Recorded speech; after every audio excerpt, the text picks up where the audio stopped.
Hey everybody, welcome to Disney Movie News. Today we're talking about Star Wars, Ducktales, and Cars Trace. Let's drive. Welcome to Popcorn Talk, featuring movie discussion, news, and interviews. Popcorn Talk, we talk movies. And now, here's Popcorn Talk's Disney Movie News. It's Disney Movie News. What is up? It's Disney Movie News. What's up everybody, thanks for hanging out. It's Disney Movie News time. I'm Leo Camacho. I'm the guy on the far right. How you guys doing? You can follow me everywhere online at Mr. Leo Zombie. We got a heck of a show for you today. Who are you? Oh my god. Wow. It's been a long day, my brain's scrammy. I'm Sarah Sterling _ on Twitter. I'm very distracted by my PC things. You check it. Now's the time. Now's the time. Sarah G. Sterling on Instagram. That's All me. right. This is Sarah, everybody. Guys, we got to jog our brain. Who are you? Keetin, you look strange. My name is Andy Herndon. You can follow me on all the various social media stuff at Andy Herndon. I also host a little podcast called The D-Cast. The D-Cast. We were on that one time. A few times. Yeah. You guys know Andy from the chat. Yeah, he's always in the He's here chat. for real. We did what happened was we did a raffle and we pulled him from the internet, and he's. They on the flew me show down now. here to LA from Oregon. It was great. We're like, Andy, we must have you on the show. Thank you. No, Andy's in town and he's hanging out with us. We're working on some cool projects, and we thought, hey, dude, come be on the show, and he said yes. So he's on the show. I am. And so he's now a representative of the chat. So all of your thoughts are reflective of all of these different opinions in this room. No pressure. Okay. You need to know that. Just don't make me cry. No promises. Okay. Sorry, dude. Can't hold up that end of the bargain. Yeah. Oh, and look at all the Y's and the Andys in the chat. Hello, People are everybody lit. in the They're chat. excited that you're here, man. You excited to be here? I am stoked to be here, guys. To be a fan of you guys and just to be on here. It really is an honor, guys. I appreciate it more than you know. Well, we're a fan of you too, man. Thank you. High praise. High praise. High praise. High praise. Yeah. There's some news. There was some news this week. A little bit. The biggest being that Cars 3 came out, and we've already seen it twice. So. Andy's seen it 3 times. I've seen it 3 times. I have 3 kids. Yeah. So one for each car. one for each. Yeah, exactly. Yeah, and we did a screening of it. And last week, what happened? We talked about we did a non-spoilery, non-detailed, It was barely anything review of Cars 3 of our initial thoughts. But this week.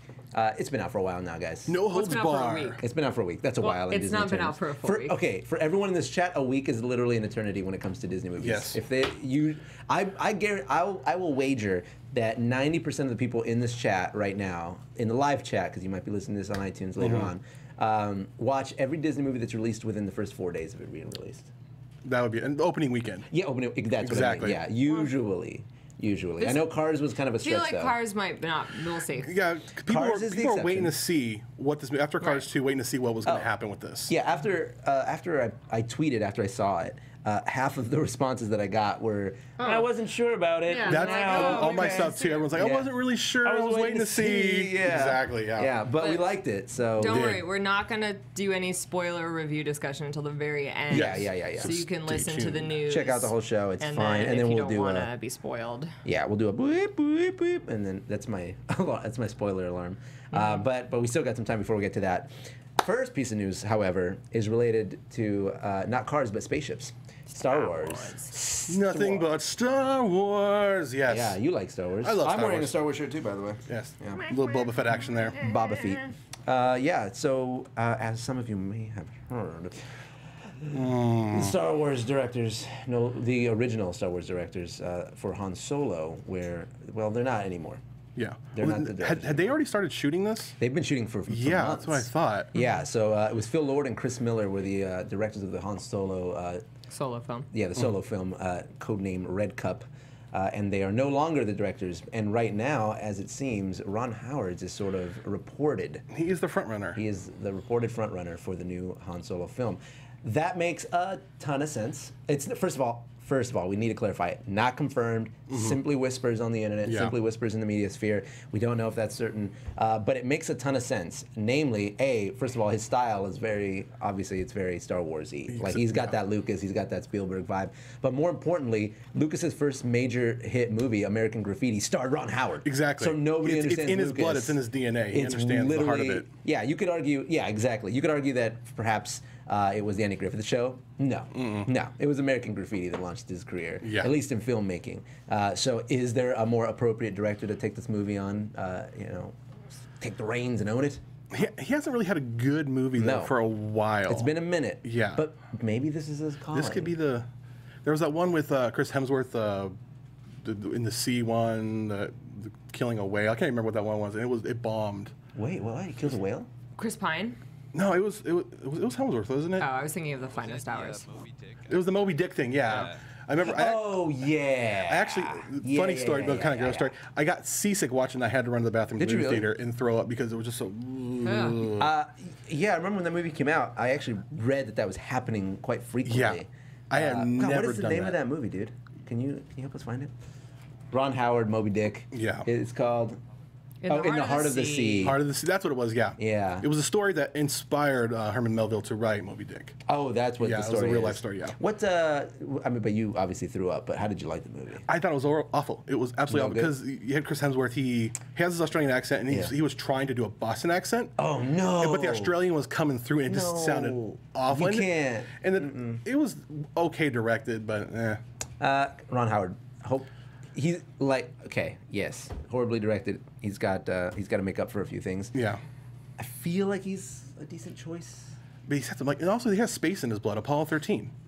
Okay, well, see, then you can. Yeah. Okay. I remember going that. He's pretpretty good at space. Yeah, I remember seeing that when I was a kid. I still pop that in every few months. Apollo 13 is one of those movies. Right? Like as soon as it came out, I remember thinking, even as a kid when I saw it, I was like, oh, this is one of those movies that just stays in movies, like forever. Like this is one of the movies when you go to a cinema, you will always see it in like the artwork in the walls. Exactly. It's like a Casablanca. It's like a period. It's very Singing in the Rain. You know, Casablanca. All that. It's one Apollo of those. 13's up there, and it really kind of started the Tom Hanks renaissance. That and Forrest Gump just kind of launched him out. From big to this whole other realm he's in now. Maybe this is maybe it's his time. Maybe he's due. Anyways, I don't know. Everyone in the chat asking like, is this normal for directors to change? No, not really. But especially in a movie like this. Especially in a movie like this. Yeah. Now, would they still get director's credit even though they started the project? Probably not. No, probably this happened with Brave. I remember that. Yes. It was what's her name? This is far more common in gaming. I love her so much. What's her name? She directed Prince of Egypt. Prince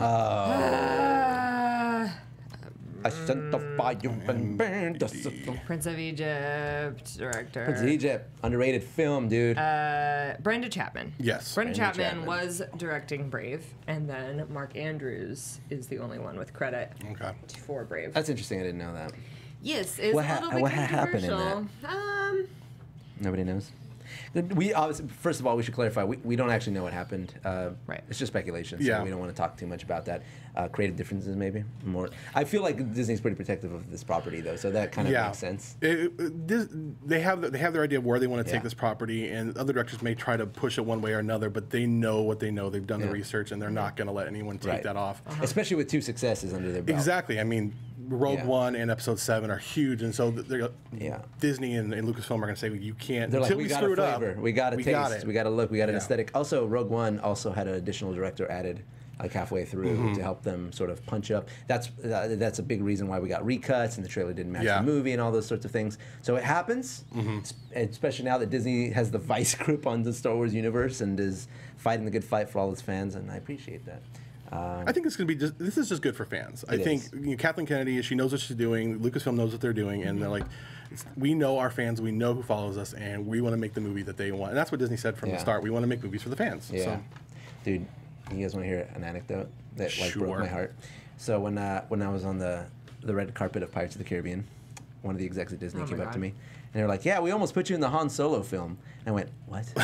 Why would you tell me that? I'm like, what were you going to have me do? And they're like, oh, we were going to make you one of the characters in the cantina. I was like, what? I would have had an action figure. Why? Why would you even tell me You would be Star Wars canon. I would be. Oh, gosh. There's still time. There's still time. Maybe. Disney, if you're listening, I love you, baby. Yeah. Come on. Episode 9. Technically, Sarah and I got to model for StarWars.com. That's pretty good. Yeah.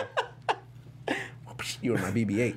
You just give a little Star Trek. Okay. Did you just Star Trek it? That's like the most insulting. I thought you were. I didn't see that from my angle. It live just looks long like a and wall prosper. of fingers. How dare you get that out of here? Star Wars. No. There's a W for Wars. Star Wars.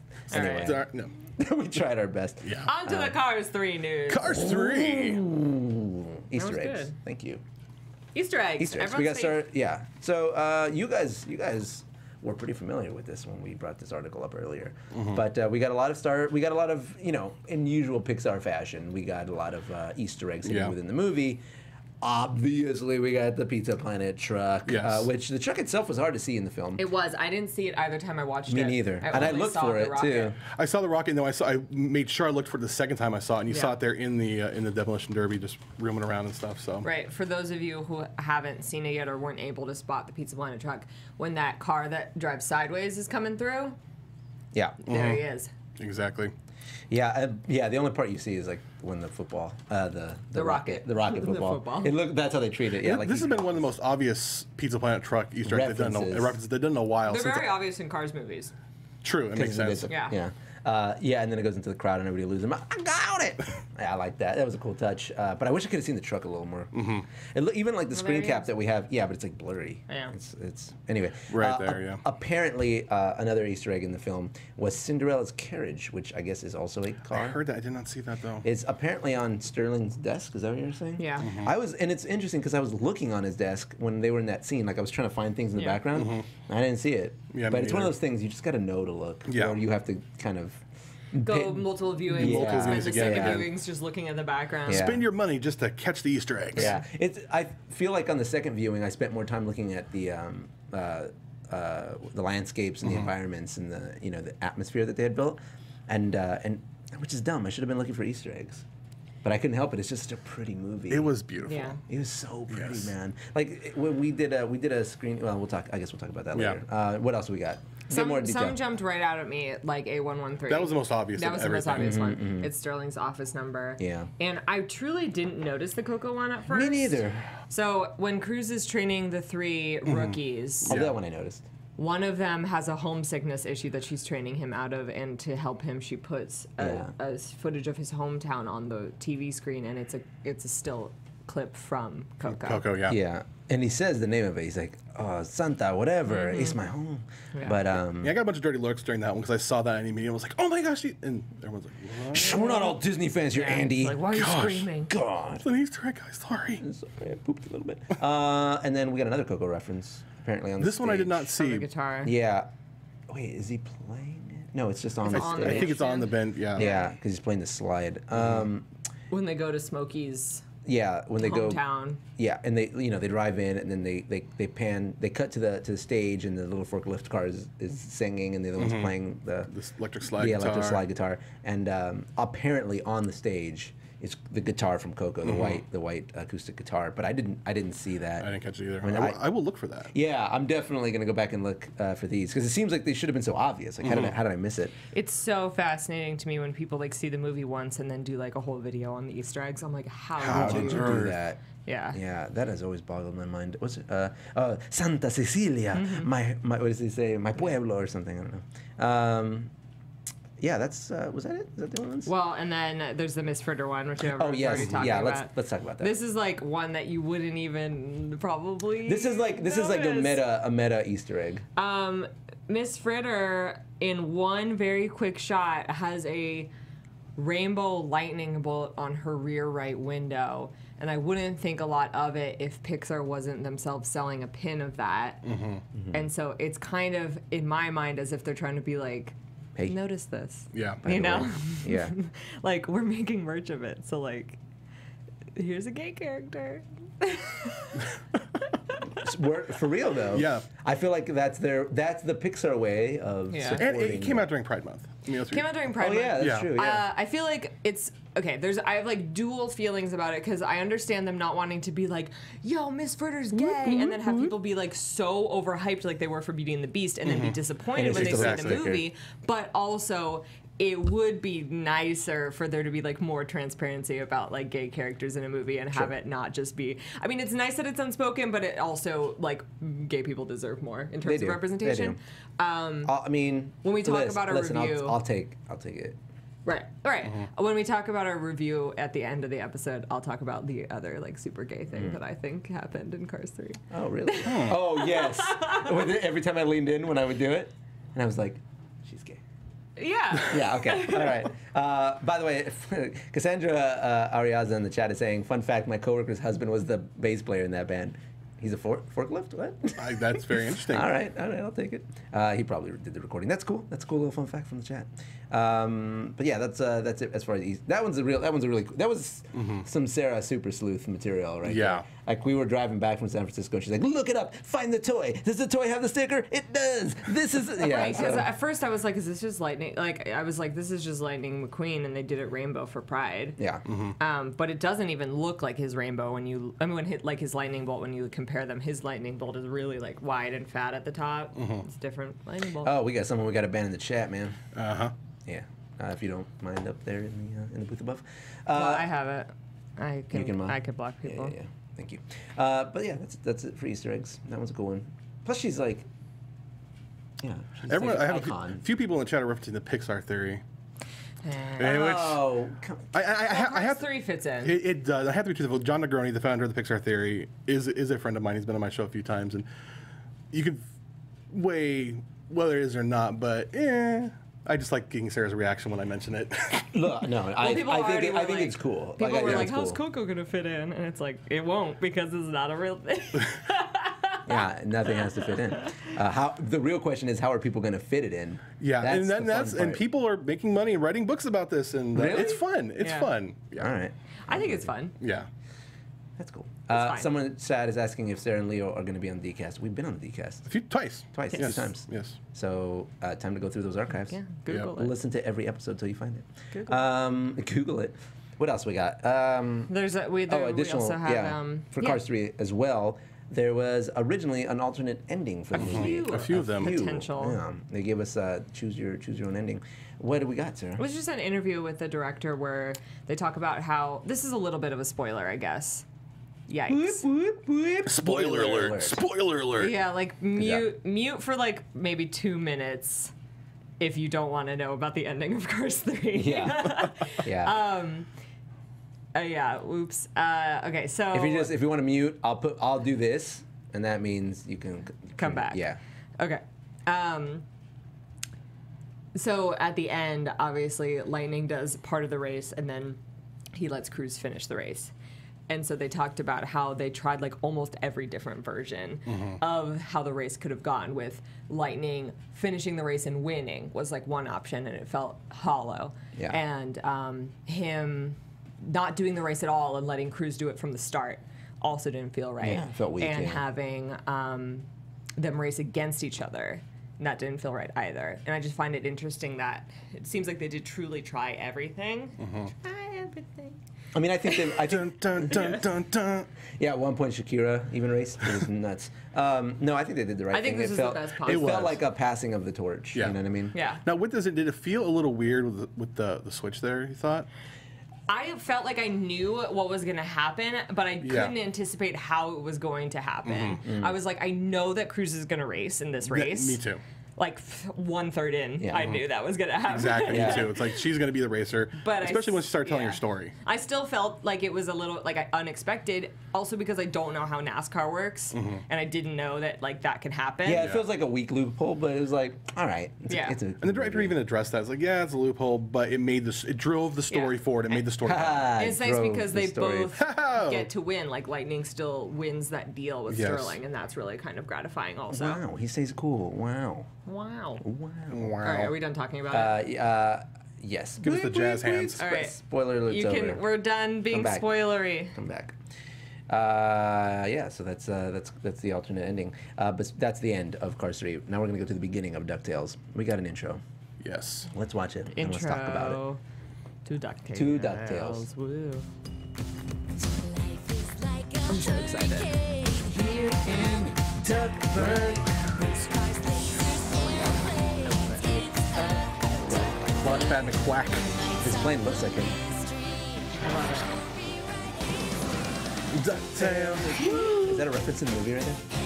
Yeah, I'm like, is there gonna be a pool of money or what?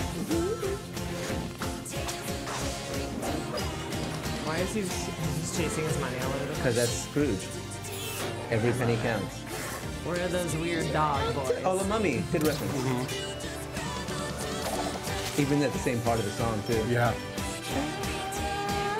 Beagle Boys. I love the Beagle Boys. I want to cosplay Venom. Yeah, there's that money. Oh, that robot's also The robot there, yeah. Glomgold. I was Wow, she's been working out in this Money version. diving. Love it. Oh, Love everything about it. That is. Bless yes. you, DuckTales. That's how you rebrand my childhood. Yes. Way to go. So many afternoons wasted watching that. Not wasted. Not wasted, man. No. Well spent. Well spent. Here's well what's up. spent. I am so obsessed with Tangled, the TV series. Yes. God, I'm like watching the replay on your computer as it like I'm And watching I'm what they're just saying. like so excited for this. 'cause I'm I know so it's gonna be excited. so good. Well, I feel like DuckTales is like the Disney afternoon. It like, is, Like it's yeah. like it's the cornerstone Yeah.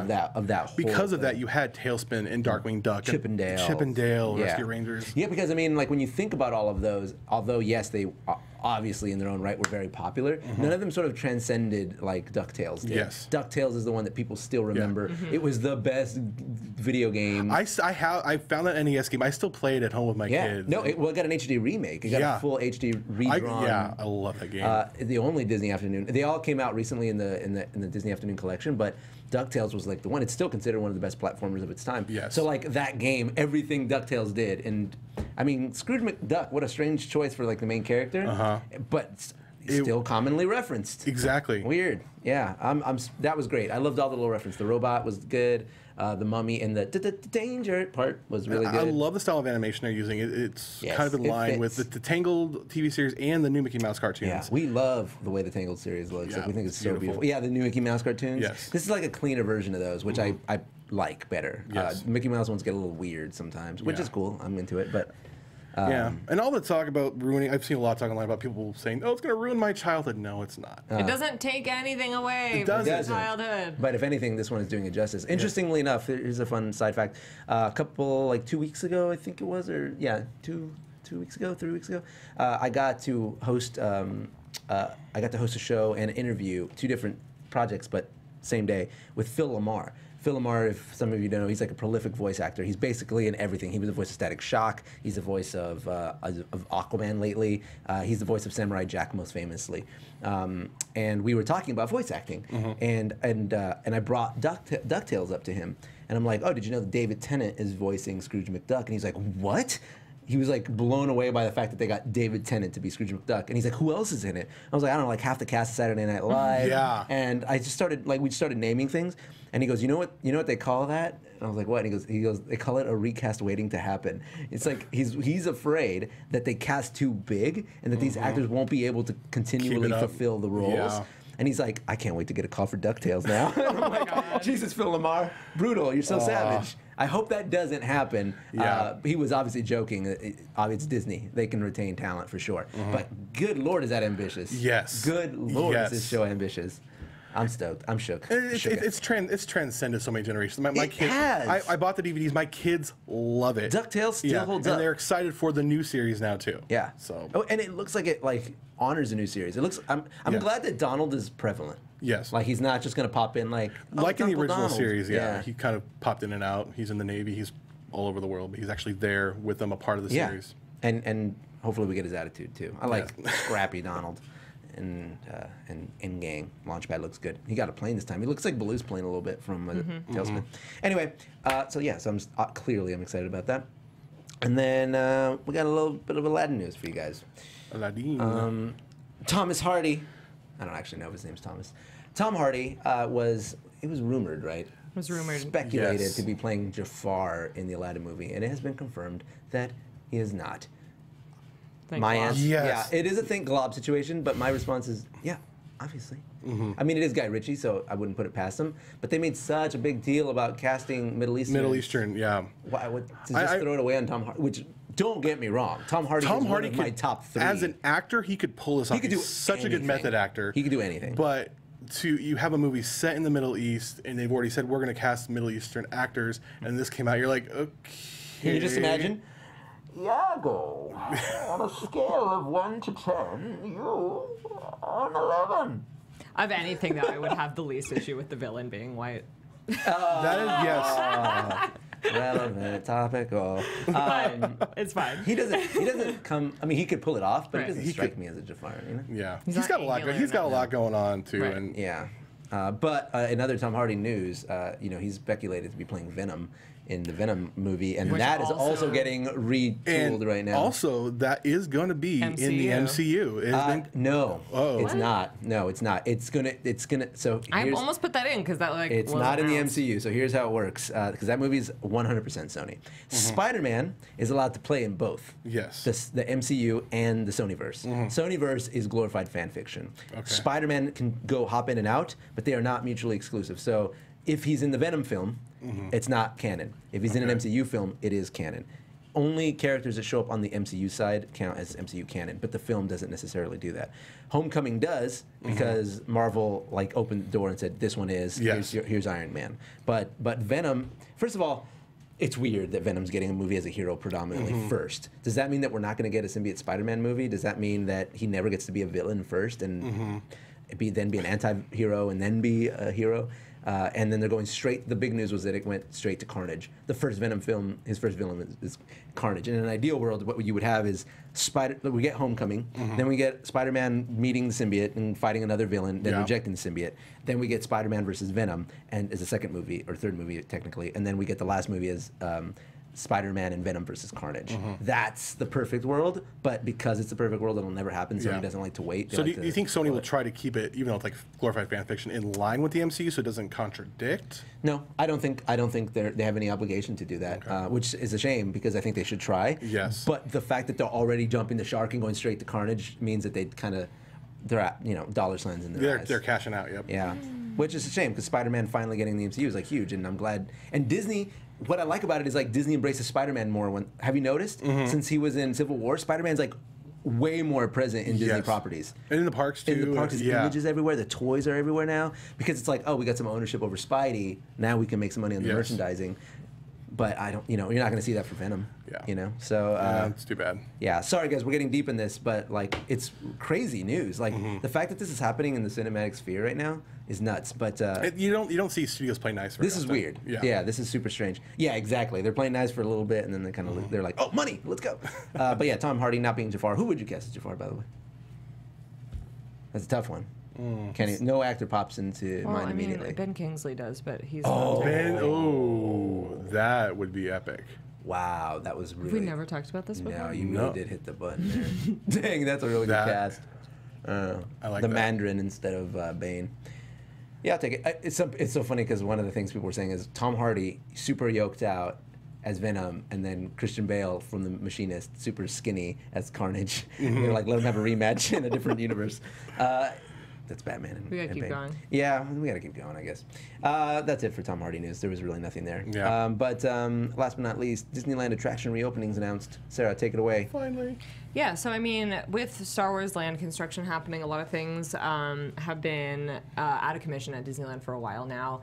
Primarily all the attractions and nighttime spectaculars on the rivers of America because they had to push in the train track to make room for Star Wars Land, and so the trains were shut down. So everything's coming back, which is really exciting. Star Wars Land is obviously not done. But you can see it as you're pulling into the you sure can. The parking lot. The structure? Yeah, and Sarah, we're driving into Disneyland the other day, and Sarah goes, "Oh look, we can just see Star Wars Land in our face as we park." Yeah, it's true. It's really there. So the first thing that reopened, it's already open. It was on last Friday. The Pirate Slayer. Obviously Tom Sawyer Island is what I want to call it, but it's not I still call it Tom Sawyer Island. I know, right? I'm like, it always will be. Yeah, that's how I grew up with it. Yeah, just like it's always going to be Mad Tea, no matter what. Yeah. Oh my god! And then on Disneyland's birthday, July 17th, Fantasmic will return with all the changes. The new changes. Look, there's Murphy. There's Murphy. All the supposed changes, which I don't know if we've ever gone over on the show.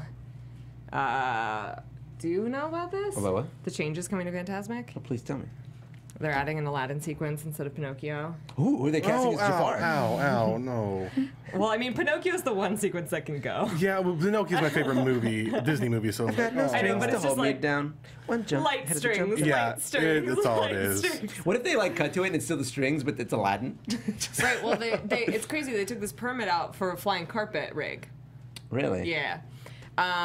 Yeah. Pirates instead of Peter Pan, which is the killer for me.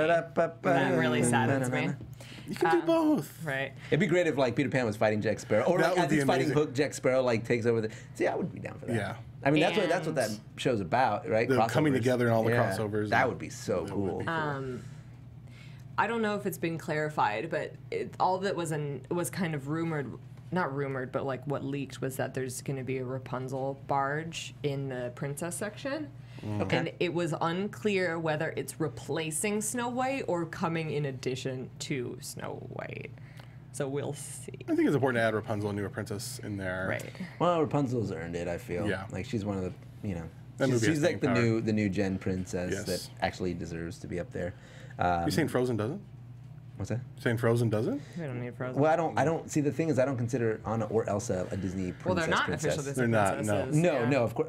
I don't even mean to an official capacity. Yeah. I just mean aesthetically. Yeah. Like they don't fit the mold. And I'm not saying they should, but I'm saying that in that particular segment, it doesn't quite fit. make sense. Like even neither would Mulan. Yeah. And she is a Disney princess. And we got Frozen throughout the rest of the parks. So. Yeah. That's true. Yeah. So Fantasmic comes back July 17th. I'm super excited to see it on Disneyland's birthday. I will definitely be there. And then everything else opens up on July 29th, which includes the Davy Crockett Explorer Canoes, the Mark Twain. Wait, are they saying that someone in the Columbia. chat is saying that the Lion King is replacing the dancing monkeys? Pachyderm. Ooh. Yeah, there's Lion King stuff happening in the whole like Jungle Book time. I just don't want old Disney stuff to like lose its presence. I've heard Yeah. mixed That's what I stuff don't want. about the dancing monkeys. Because I heard one rumor that their suits were being updated. Yeah. And so I'm waiting to see if they're actually being taken out or not. Yeah. I really hope not. That'd be, especially with the success of the Jungle Book live action. Yeah. Like, keep it in there. You got to keep it in there. Yeah. And it's like a cool effect. Like It I is like seeing really the cool. caw like up on the stage. The monkey, like the whole monkey part monkeys gets is, like, really, whatever. No, the monkey part is not whatever. That part gets like really intense. does. No. Like the That's music my builds and then favorite like the part of the whole monkeys thing. chanting sounds. It's like it's kind of like oh It my kinda jars you a God. little bit. Yeah, Yeah. you're like oh my I'm just God. like, I don't remember taking drugs. You know? Yeah. It's Oh one of my those God. things. That's what it feels like. That's what it feels like. And then it's just like Pachyderm. Pachyderm. Yeah, that's my favorite part of the That whole part thing. out. I don't need to. No, that's the best part. That's my No. literal favorite part of the whole Yeah. show. Pachyderm. Because you wait, when you're watching, you wait for it. You're like, Yeah, and you say because yeah. it's one of those moments when it happens, you're just like, what? What? Where did that come from? I'm with it. Right. See, like Eric is saying, the monkeys are staying, but the Lion King is replacing Ka. Like Oh, see that affect the lasers. I know the Ka part's really cool. It is cool. Like.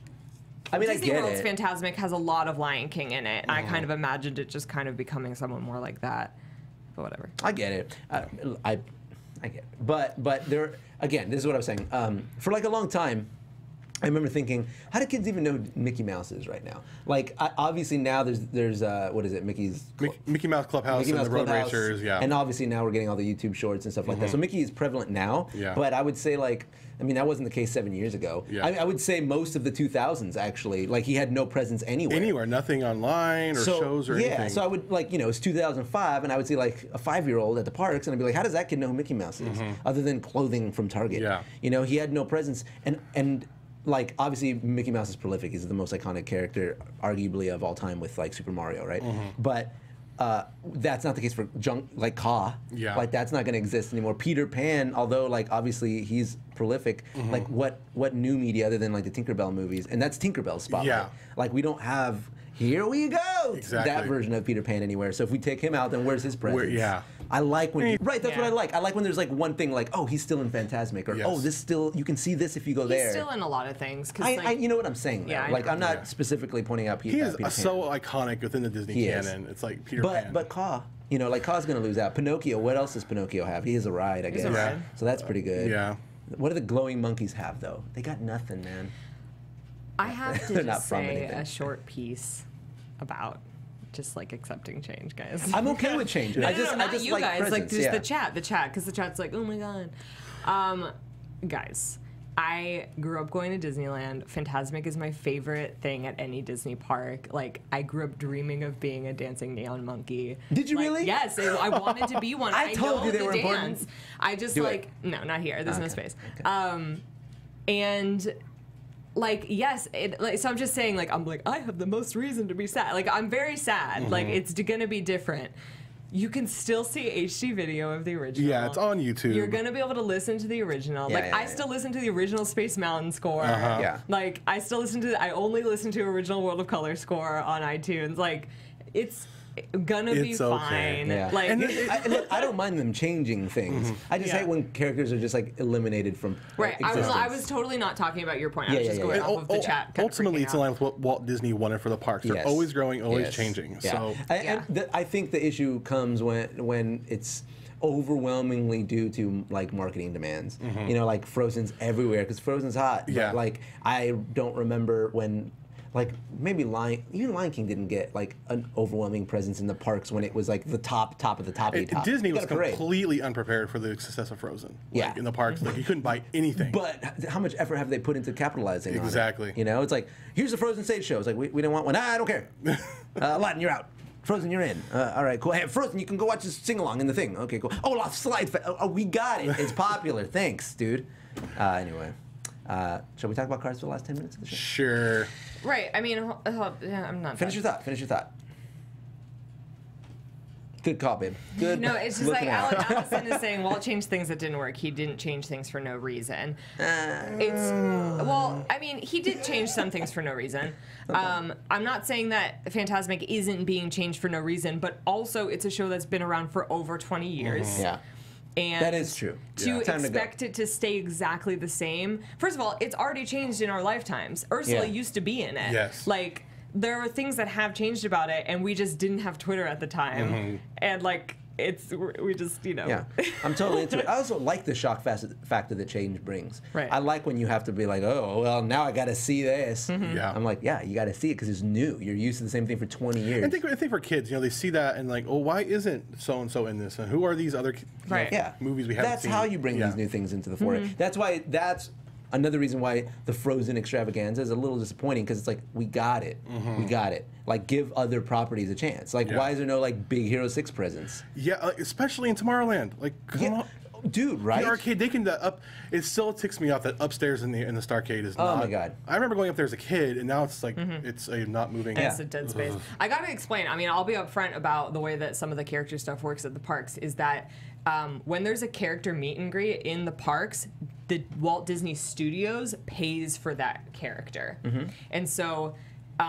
When a new movie is released, you'll notice that a character debuts at the parks. Like right when Moana came out, they were there. Right when Wreck-It Ralph came out, there was a Ralph meet and greet. When Big Hero 6 came out, there was a Baymax meet and greet. I had a whole exhibit there, and it was put there through Disney Theatrical. As a matter of fact, parks didn't even know that I had an exhibit in the parks. After the initial run of a character, studios gets to decide if they want to continue pumping money into having that presence in the park, and if they don't see it as necessary for like boosting their revenue, they will not continue paying for it. Which is like, you know, studios decided it was worth it to have Baymax and Hero in not Hero. Hero's not in Epcot. He shows up, doesn't he? I think it's just Baymax. And like not at Disneyland, and like Disneyland I think is keeping Moana, and like Moana's nowhere else except for Aulani. So it's a lot more nuanced than I think people realize. Yeah. I mean, it's a business, and you have to make business decisions. Exactly. And I get, like, we claim a little too much ownership as fans. We do. We need to chill out. But yeah, Disney fans can be a bit snobbish at times. I would say so. Itty bitty bit. Yeah, Pretentious Disney fans. We get called out all the time for being so negative on the show. We're just realistic, I think. We don't. I mean, Disneyland is about fantasy, obviously, but we don't live in a fantasy world. Like, we live in a real world, and we know that money makes decisions. And if you guys want to keep the characters, you are more than welcome to donate hundreds of thousands of dollars to the parks to make sure that happens. Oh my God. So donate. You can make because Disney you can your make money. it happen. You know. Anyway, opinion doesn't drive ticket sales, you guys. Cars 3. It does help. Cars 3. We're going to talk about it for like 7 minutes. Okay, so spoiler alert. If you don't want to know anything about the movie, now's the time to say goodbye to all our company. Spoiler alert. There we go. But if you want to hear our thoughts on the movies, on the movie, and don't mind getting spoiled a little bit. I mean, we're not going to tell you every single thing, but you get the drift. Okay, let's do it. Andy, what did you think? Yeah, Andy. I am so critical of Cars 2. I went into this on a little rant online about who isn't, right? Yeah, about what they couldn't do. My biggest thing was Mater. I can't stand the character. for a lot of reasons. You know what? It's real quick. I love how the movie starts with Mater, and you're just like, no, and then he's like, and then literally it's Mater, get out of here. My wife literally looked over at me like the first thing is like Mater, hey, I'm like, dude, I seriously had popcorn in my hand. I wanted to throw it. That was such a nod to that. Yes. Like it was Pixar going, we're just trolling. Yeah. And then we saw him like 3 more times, and one of the times was like on a video chat, and it was fine. Yeah. Mater got what like Jack Sparrow should have had in the new Pirates movie. Exactly. Like you're a supporting character, dude. But overall, the animation was beautiful. Yes, absolutely gorgeous. epic. The story was great. It was solid. It was. I think Sarah would agree. It was the best Pixar sequel that wasn't a Toy Story sequel. Of course. I agree. Yeah. Yes. Yeah. Absolutely. I think it was the best one that. Well, I don't know if you would. I guess you do agree. It's the best one since Toy Story 3. Yes, absolutely. I know a lot of people will say they prefer Finding Dory, but I personally like this better than Finding Dory. Yes, I do too. Finding Dory was really. It was good. Fine. It was fine. It was fine. Yeah. It was great. It was on the good end of fine. You know what I mean? Yeah. That's how I put it. So I went off in my non-spoiler review about how kind of overt the like somewhat feminist message of Cars 3 is. That's and right, a lot of people have been asking me to talk about an article that came out claiming that Cars 3 like promotes faux feminism or has just faux feminism in it. I read the article and I like super disagree with it because its premise was just that like Lightning McQueen spends the whole movie mansplaining and like talking to Cruz about how she doesn't know what she's doing even though she's very talented and like thinks he knows better and isn't willing to like use her methods, and all of that is true, but that's part of his arc in the movie. Yes. Like because that was the arc in the first one. Also, yeah, he's not without reason. I mean, he's literally the greatest racer of like all time. Exactly. You know but, what like, I'm saying? so I mean, he definitely like mansplains to her. He does. But then the whole climax But does he of the mansplain movie, or does he race-splain? Sure. what I'm saying is, at the end, the whole climax is him being like, your techniques were correct, and I'm going to use them to coach you. I just didn't see it. It is her techniques that help her win, yes. and she just didn't believe in herself. So I'm just like, no, it's not faux feminism. Like what I really like about it is that like Lightning McQueen is an example of like what dudes sometimes need to do in society, where they need to realize that sometimes there might be like a minority or someone that doesn't get given the opportunities that they do, and they need to be the one to make space for them. Yeah. Which is what he does. And it's what dudes need to do sometimes, and they you usually still come don't. out a winner when you do in the that. end. Yeah. Exactly. I put this Nobody on loses. I was so excited to see that message. To take my daughter set because for so long within superhero movies and other Disney movies that wasn't there for my daughters to see that and to feel empowered by that at a young age. Like even like with the Wonder Woman going on now, I want to take my young daughters to see that because they got excited about the trailer and to see that trend that my daughters can know they can do whatever the heck they want. And they don't need someone's permission to do that. And they can be empowered. It's so important. I specifically took both my daughters to go see it because I wanted them to hear that message. Exactly. And I like the idea that yes, that worked once. That's the way things were. You understand things according to the way that you operated once, and sure, in that world perhaps that was relevant, but now it no longer works anymore.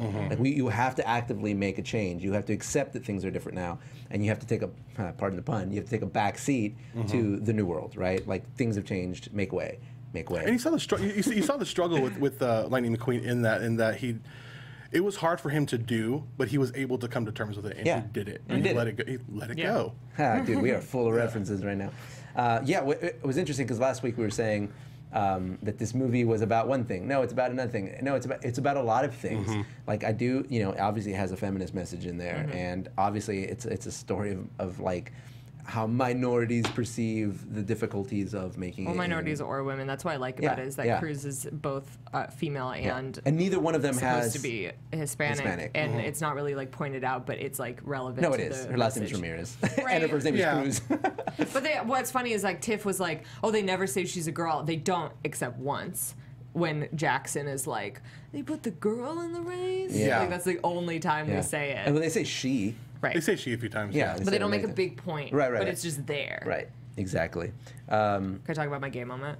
Yeah, please. Natalie Certain is gay for Cruz Ramirez. So certain that she is. It's like I know that it's supposed to be like her being like shocked by Cruz doing so well and being just like impressed because she's all about the numbers. Like I know that's what it's supposed to be. But the vocal I fry. fully read it like, like look at this lady. I lean over to Sarah and I'm just like, oh, she's Gay cars. Gay cars. Gay cars. And then the second time we saw the movie, it came up again, and I just went, Yay.